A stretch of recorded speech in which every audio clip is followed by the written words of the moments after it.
You've accepted. You've accepted that this just is the way it is. You have a baby now, and babies don't sleep. And so it's normal. It's normal that you're getting up a few times at night to feed them. Or maybe it's normal that you're getting up a few times at night to rock them back to sleep.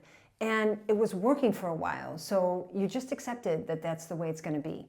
But now all of a sudden, that's not even working. And you find yourself resulting to doing all kinds of crazy things, like sending your partner out in the rain at 2 in the morning to drive your child around in the car, because that's the only thing that's going to get your child back to sleep. And maybe sometimes even that doesn't work. So what is it that's really happening? Why is it that what was working before is no longer working now? And what is it that I can do in order to bring my family back to good night's sleep? We're going to dive into all that good stuff in this episode.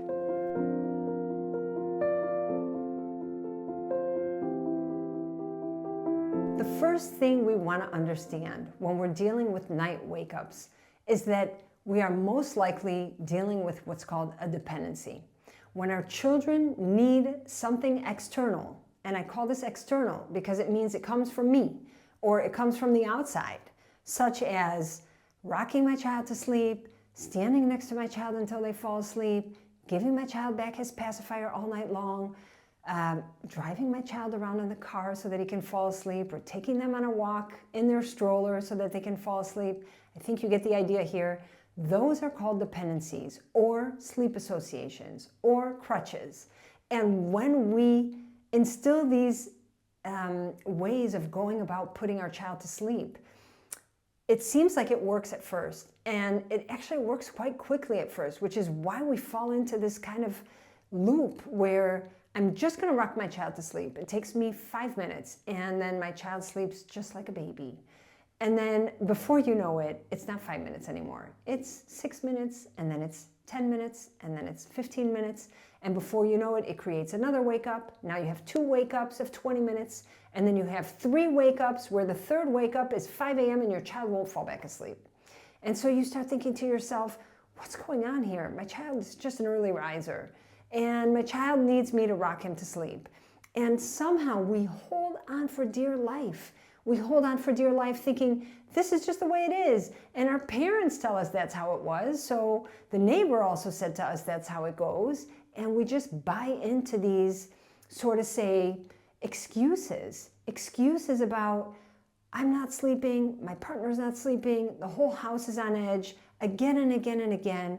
But it seems like that's what's normal. It seems like that's what to be expected once we have kids. We just accept. I'm here to tell you that you actually don't need to accept that.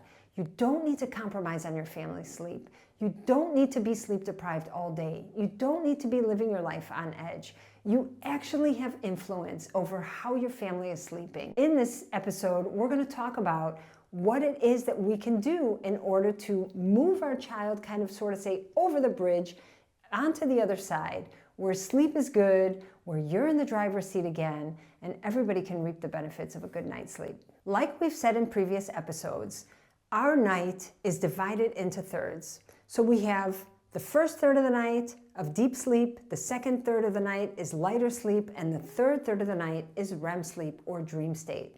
And when we have these sort of say dependencies, then as the night progresses, sleep gets more challenging and the dependency becomes less and less effective. So what works originally at bedtime becomes a little bit more challenging around midnight, becomes a lot more challenging around 2 a.m., and then by 5 a.m. our child cannot fall back asleep. That is classic of a sleep crutch or a dependency. So you can check in with yourself and see what's going on for us at home. Does it sound like a dependency? And if it does, then that dependency is also going to go backwards, meaning it used to work and now even that is not working anymore because dependencies never stay static. Something that works becomes less and less effective over time if it is not independent. So when your child needs you for falling asleep and falling back asleep, you can be sure that with time, that is going to backfire completely and nothing's going to work anymore. So I hear very often in my practice, parents come to me and say, we used to feed 3 times at night and it was fine, and that's not working anymore. Or I used to rock my child to sleep and it was 5 minutes. And now that's not even working anymore. And we result to doing all kinds of crazy things. And we're up all night and we're arguing and we're fighting. And it just becomes one big mess. So if we take that big mess and we try and unravel what's going on, we want to understand the key components that need to be in place in order for us to shift out of the mess. The most important takeaway from this entire episode is that we are going to teach our child independent sleep. Because when we have dependent sleep, or when we use sleep associations or sleep crutches to get our child to sleep, we see that it backfires. And when we can teach our child independent sleep, then we set the stage for wonderful sleep moving forward. So how do we do it? How do we move from dependency to independent sleep?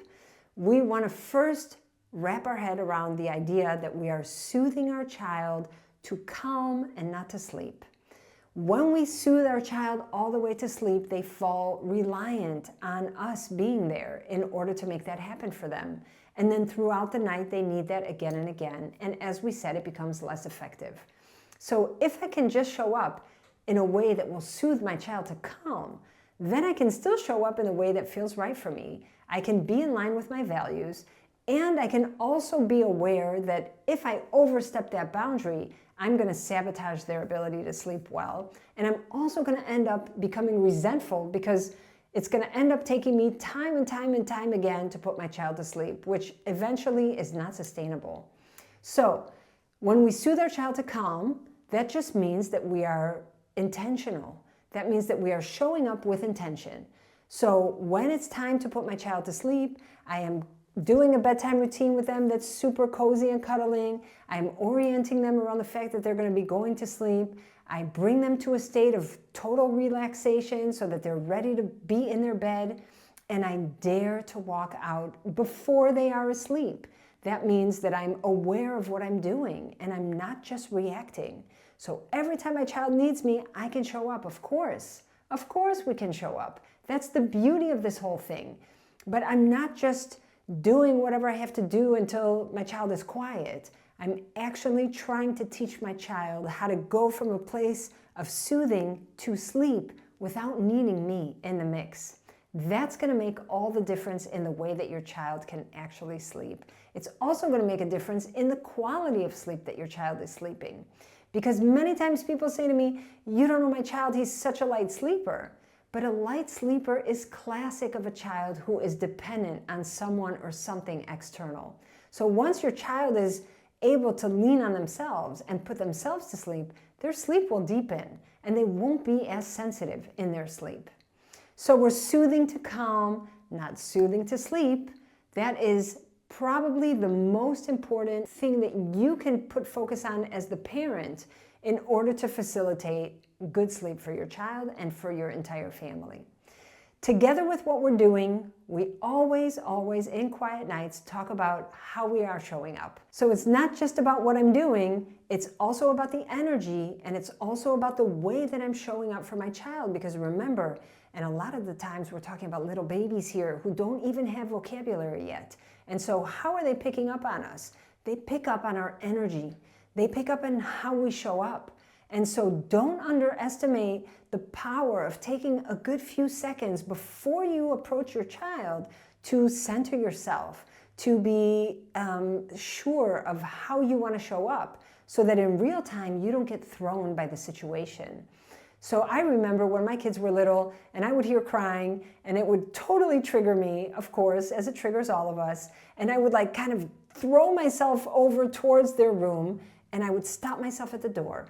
And it would always be like, I need to take a few deep breaths before I'm going to go in because I need to center myself. Otherwise, they're going to get this parent who just like shows up completely discombobulated.